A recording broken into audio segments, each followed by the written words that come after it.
Hello, everybody, and welcome to the Gregge Stewart Show. Today's show is about self-sabotaging. Sometimes we're aware of it, sometimes we're not aware of it. In this case, I would like to talk about one of my clients who was aware of it, at least he says he was, and he would do things to throw a pity party with his significant other because he said, I wanted to test her love.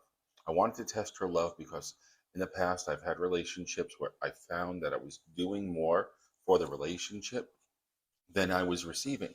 Now, in my work, we call this transactional or horse trading, meaning I'll only do for you if you do for me. And I can tell you this does not work in relationships. When your relationship is revolving around horse trading, and that's a nice way for calling it whoring. I'm only going to do for you if you do for me, or I'm only going to buy for you if you buy for me. So this is another form of self-sabotaging, and that's what this is about. That's what my colleagues are going to break down. But before we do, please subscribe, like, share, and comment. And now on with the story. Here's something that should stop you cold. The same neural circuits that fire when you break a bone activate when a relationship ends. Heartbreak is not a metaphor. It is, at the neurological level, physical pain. Today, we're getting into why people wreck their relationships, the specific patterns that do it, what actually happens inside your brain and body when it all falls apart, and the long-term domino effect that most people never see coming. By the end of this episode, you'll be able to name the exact behaviors that predict relationship failure, understand why the aftermath hits so much harder than expected, and walk away with a clearer picture of what the research actually says about all of it.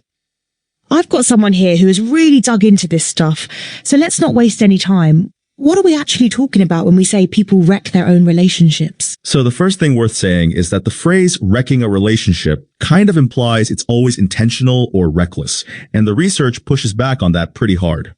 According to Simply Psychology's review of John Gottman's work, most couples in distress are not bad communicators by nature. They've learned patterns of interaction that escalate rather than resolve conflict.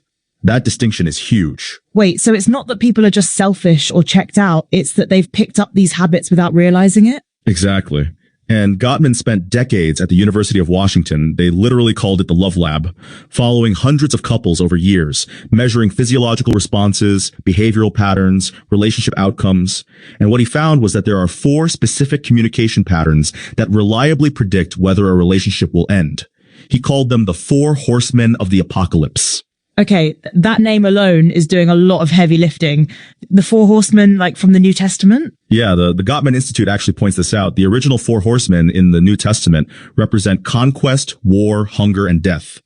Gottman borrowed that metaphor to describe communication styles that, in his words, can predict the end of a relationship. So the framing is intentional.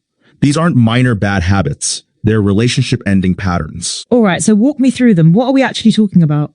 The first one is criticism. And this is where people get confused because there's a real difference between a complaint and criticism. A complaint is specific. I felt hurt when you didn't call to say you'd be late. Criticism is a character attack. You never think about anyone but yourself. One addresses a behavior, the other dismantles the person. And I feel like that line gets crossed so easily, especially when you're already frustrated. That's exactly the trap. And the Gottman Institute is clear that criticism, when it becomes pervasive, paves the way for the other, far deadlier horsemen to follow. It creates this escalating pattern where the criticism gets more frequent and more intense, and that leads directly into the second horseman, contempt. Contempt sounds bad. How bad are we talking? According to Simply Psychology, contempt is the worst of the 4. It's treating your partner with disrespect, disgust, condescension, or ridicule. It implies superiority. We're talking insults, name-calling, eye-rolling, sarcasm used as a weapon. The target of contempt is made to feel despised and worthless. And here's the part that genuinely surprised me. Research shows that couples who are contemptuous of each other are actually more likely to suffer from infectious illnesses like colds and the flu because of weakened immune systems. So contempt is literally making you sick before the relationship even ends. Before the relationship even ends. And then you've got defensiveness, which is essentially avoiding responsibility. Instead of hearing a concern, you counterattack or make excuses.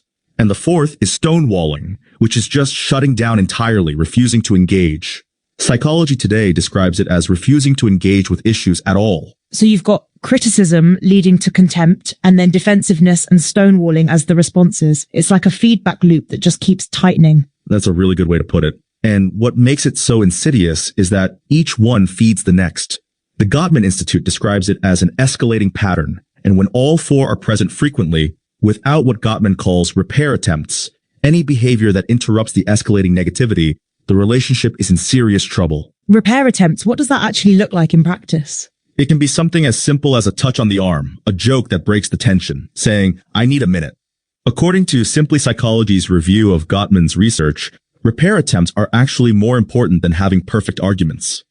It's not about fighting well, it's about being able to interrupt the spiral. That's kind of counterintuitive. We spend so much energy trying to win arguments or say the right thing, and the research is saying the interruption itself matters more. Right. And Gottman also found that for every negative interaction during conflict, a stable relationship has 5 or more positive interactions. That's the ratio. 5 to 1. When the negative starts to outweigh the positive, that's when the horsemen really take hold. 5 to 1. That's a number I'm going to remember. Okay, so we've got the framework, but I want to make this feel real, because I think a lot of people hear criticism and contempt and think, yeah, that's not me, but it sneaks up on people, right? There's actually a really illustrative example from Psychology Today, a couple named Oliver and Cassia. They'd been married 5 years. When Oliver tried to talk about their finances, Cassia would often shut down, feeling overwhelmed. And instead of reading that as a stress response, Oliver interpreted it as stubbornness. He'd think, she just doesn't care. And that thought, she just doesn't care, that's the toxic thought that starts the whole spiral. Exactly. Over time, that thought prevented Oliver from empathizing with Cassia's anxiety, and Cassia began to feel unheard and dismissed. They got stuck in a cycle where honest communication rarely occurred, with both partners retreating into their own assumptions. Neither of them was a bad person. They just stopped being able to see each other clearly. That story hits differently because it's so ordinary. It's not a dramatic betrayal, it's just two people slowly misreading each other until the gap becomes a wall. And that's actually what Psychology Today describes as one of the 4 major categories of breakup causes: highly problematic thoughts and communication breakdown. These toxic thoughts, like "you're impossible to communicate with," erode the foundation. And the research says they often lead partners to see each other as adversaries rather than teammates. Adversaries rather than teammates. That's such a stark shift. And I imagine once you're in that adversarial mindset, everything your partner does gets filtered through it. Completely. And that's when productive communication becomes nearly impossible, according to Psychology Today. You're not problem solving anymore. You're defending territory. Okay, so let's talk about the accuracy of all this. Because Gottman's research is cited everywhere, but how predictive is it really? So this is where the numbers get genuinely striking. According to Simply Psychology's review of Gottman's longitudinal studies, when the 4 horsemen appear frequently and without corrective repair, Gottman found he could predict divorce with over 90% accuracy. That's not a small claim. That's been replicated internationally and forms the backbone of most evidence-based couples therapy today. Over 90%. That's almost unsettling. Like, a researcher watched couples interact and could tell with that level of accuracy whether they'd end up divorced. And what makes it even more interesting is that Gottman also emphasizes all couples engage in these behaviors at times. The key is frequency and whether they're balanced out by positive interactions. So it's not that you're doomed the moment you roll your eyes, it's about the pattern over time. That's actually a relief to hear, because I think people can spiral into thinking one bad fight means everything is broken. Right. And the Gottman Institute is explicit about this. If you find that you and your partner are critical of each other, don't assume your relationship is doomed to fail. The patterns are learnable. They can be interrupted. That's the whole premise of the Gottman method. Okay, so now let's get into the part that I think people don't talk about enough. What actually happens after the relationship ends? Because I feel like we spend a lot of time on why relationships fail, but the aftermath is its own whole thing. This is where the research gets genuinely surprising. So we opened with the idea that heartbreak is not a metaphor, and that comes directly from NeuroLaunch's review of brain imaging research.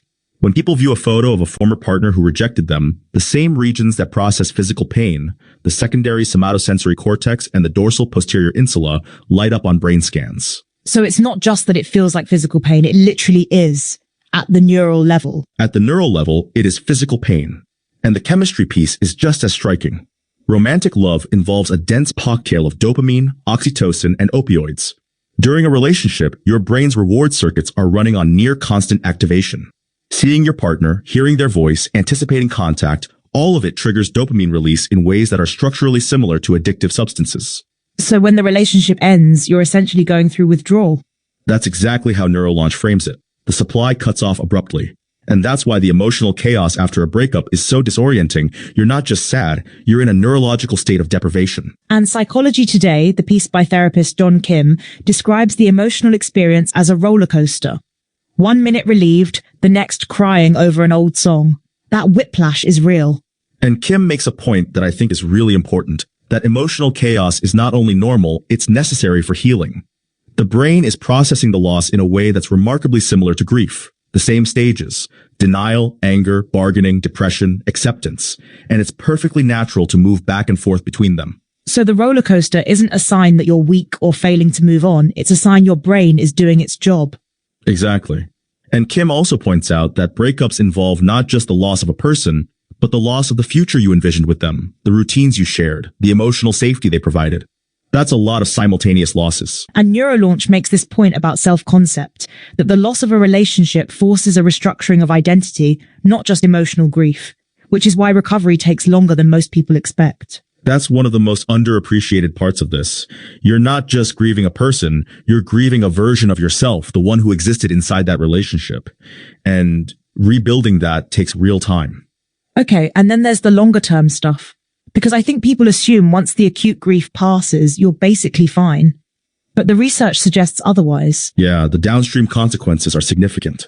The Live, Love, Laugh Foundation's overview of breakup psychology notes that many individuals experience symptoms of anxiety and depression, struggle with self-worth, and develop trust issues that make future relationships difficult.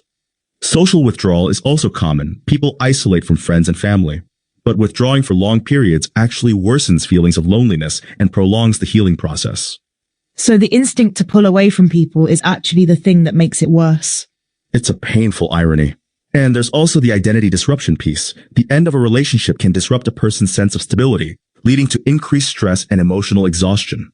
Feelings of rejection contribute to self-doubt, making it harder to engage in new relationships or trust others in the future. And for some people, it can even bring back older wounds, unresolved stuff from past experiences that gets amplified.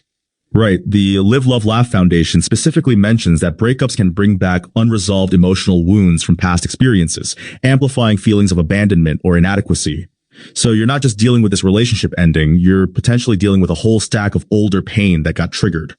And then there's the gender piece, which I think is genuinely surprising, because the cultural narrative is usually that women take breakups harder. The research actually complicates that significantly. A Frontiers in Psychology study looked at 2,631 individuals observed over 11,219 partnership years. So this is a large, rigorous data set. And the findings showed that men experienced worse consequences from relationship dissolution. Men showed significant declines in both mental health and life satisfaction, and did not readjust in life satisfaction until several years after the dissolution. Several years. That's not a few rough months, that's a multi-year impact. For women, the study found decreases only in life satisfaction, but with much quicker readjustments. And the Live, Love, Laugh Foundation points to why society frequently encourages men to move on quickly or stay strong, which discourages them from expressing emotions openly. That suppression has real costs. So the cultural pressure to not process the grief actually extends the damage. That's a pretty direct line of cause and effect. And it connects back to what we were saying earlier about avoiding feelings prolonging the healing process. John Kim in Psychology Today is explicit. Avoiding your feelings only prolongs the healing process. That applies regardless of gender, but the social permission to actually feel it is distributed very unevenly. And in severe cases, we're talking about something beyond grief, actual trauma symptoms. Neurolaunch addresses this directly. In severe cases, romantic rejection can cause measurable trauma symptoms. And there's a published review in Clinical Psychology Review from researchers at George Mason University that establishes PTSD as associated with impairments in relationship functioning. So the relationship between trauma and relationship breakdown runs in both directions. Trauma can damage relationships, and bad relationship endings can create trauma. That's a loop that's really hard to break out of if you don't have support. Which is why Neurolaunch highlights that evidence-based strategies like cognitive behavioral therapy, social reconnection, and structured no-contact periods measurably accelerate recovery. It's not just about time, it's about what you do with the time. And there's also the question of what happens behaviorally right after a dissolution, because it's not always just withdrawal. Sometimes people act out in ways that create more damage. Yeah, a Frontiers in Psychology study specifically investigated the adoption of dysfunctional behaviors shortly after relationship dissolution. Things like insistent phone calls and text messages, verbal threats, sending unwanted objects. The dissolution itself can trigger behaviors that compound the harm for everyone involved. So the domino effect isn't just internal, it can ripple outward into behavior that affects both people and potentially others around them. Exactly.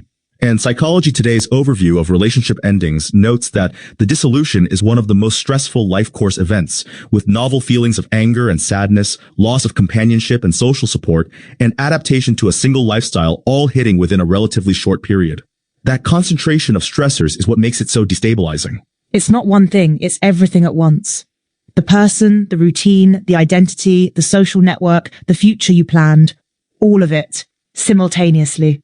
And the Frontiers study found that even non-cohabiting relationships, not marriages, just steady dating relationships, led to a significant decline in mental health and life satisfaction. We tend to reserve this level of concern for divorces, but the research says the impact is real regardless of the legal or living arrangement. That's worth sitting with, because I think there's a tendency to minimize it was only 6 months or you weren't even living together, but the brain doesn't really care about those distinctions. The brain cares about attachment. And Neurolaunch makes the point that ending even a bad relationship can trigger intense grief because identity becomes entangled with a partner regardless of relationship quality. So even if you knew it was wrong, the loss is still real. Okay, so when you step back from everything we've covered, the 4 horsemen, the 90% prediction accuracy, the neurological reality of heartbreak, the years-long impact on men, the identity restructuring, what's the through line here? What does all of this actually add up to? Here's what I keep coming back to. The patterns that wreck relationships are not mysterious.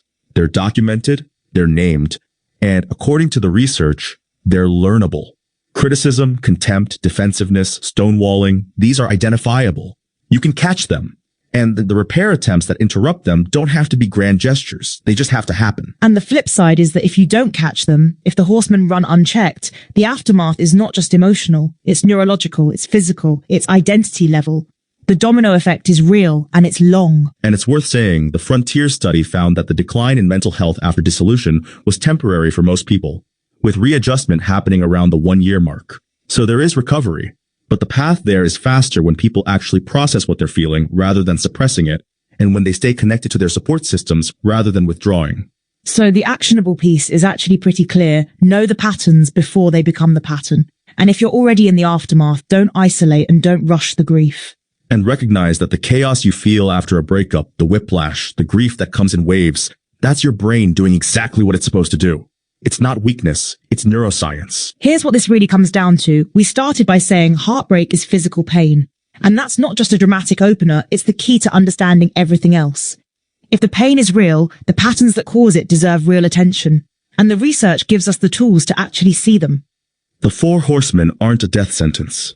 They're a warning system. And a warning system only works if you know what you're listening for. That's a line worth writing down. Thanks for being here for this one.